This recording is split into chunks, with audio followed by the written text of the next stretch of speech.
Selamat datang. Kali ini saya akan mengajakmu sedikit mengenal tentang studi in silico di bidang farmasi. Apa itu in silico?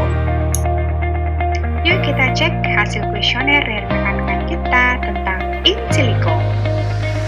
Hasil survei dari 61 rekan-rekan mahasiswa Fakultas Farmasi Unmul, 97% pernah mendengar istilah in silico dan 77% bahkan pernah mempelajarinya. In silico ini juga merupakan salah satu cara pengujian, namun berbeda dengan in vivo dan in vitro yang keduanya melibatkan sel hidup.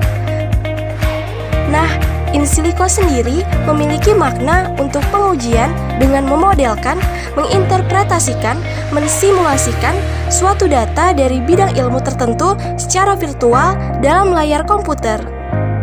Lalu, tahukah kamu in silico ini bisa diaplikasikan di mana saja? Separuh lebih dari partisipan survei mengetahui bahwa in silico bisa diaplikasikan dalam bidang kesehatan, sains murni, dan teknik serta lingkungan. Wah, ternyata rekan-rekan kita sudah cukup banyak tahu seluk-beluk penerapan in silico ya.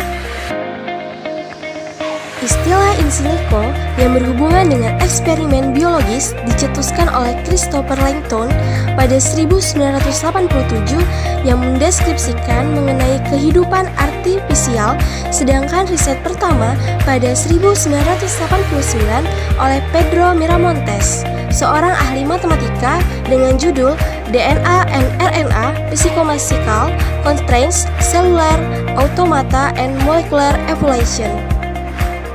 In silico yang akan kita bahas kali ini khususnya dalam hal aplikasi di bidang farmasi, baik pemanfaatannya dalam pencarian dan penapisan kandidat obat atau vaksin dari alam maupun sintesis beserta prediksi toksisitasnya, pemodelan untuk mengetahui dinamika molekulnya, mengoptimasi suatu bioproses dengan simulasi interaksi farmakodinamik dan farmakokinetik pada suatu pasien dengan penyakit khusus.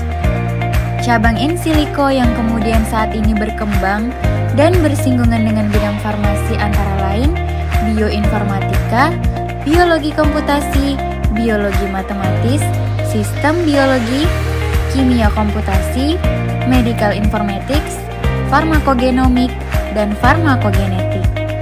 Tak menutup kemungkinan cabang-cabang studi in silico ini akan berkembang lebih banyak lagi. Hal penting yang menjadi dasar studi in silico adalah keberadaan data. Beberapa database yang sering menjadi sumber acuan dan rujukan yaitu yang pertama Genebank yang dioperasikan oleh NLM NCBI National Center for Biotechnology Information berisi informasi urutan DNA yang selaras dengan EMBL European Molecular Biology Laboratory dan DDBJ atau DNA Data Bank of Japan. Selanjutnya OMIM atau Online Mendelian Inheritance in Man merupakan ensiklopedia gen manusia dan penyakit genetik. Kemudian RCSB-PDB Protein Data Bank berisi semua publikasi eksperimen kristalografi X-ray dan NMR untuk pemodelan struktur protein dan asam nukleat.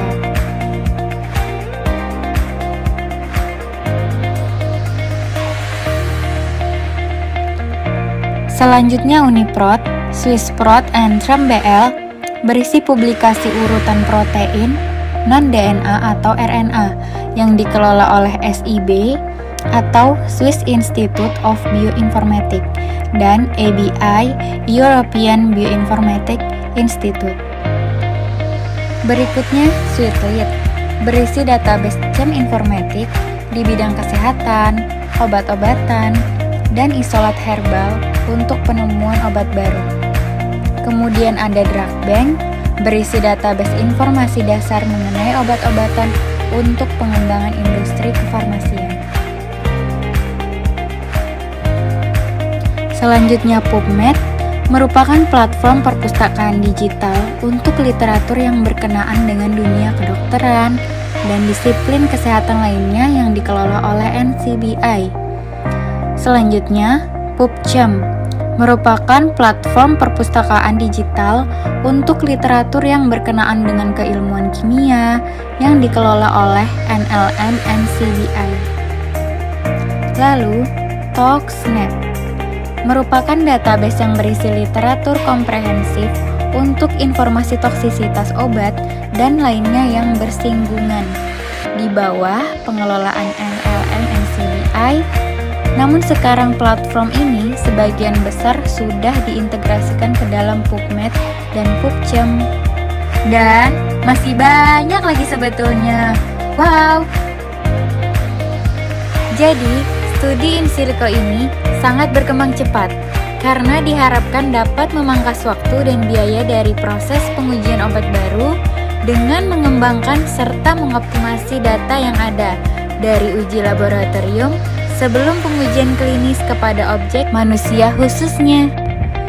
Apakah mempelajarinya sulit? 98% partisipan mahasiswa ini menyatakan bahwa mempelajari studi in silico bisa dibilang cukup sulit hingga level sangat sulit. Meskipun begitu, 69% dari mereka tertarik untuk terjun dalam riset berbasis studi in silico ini.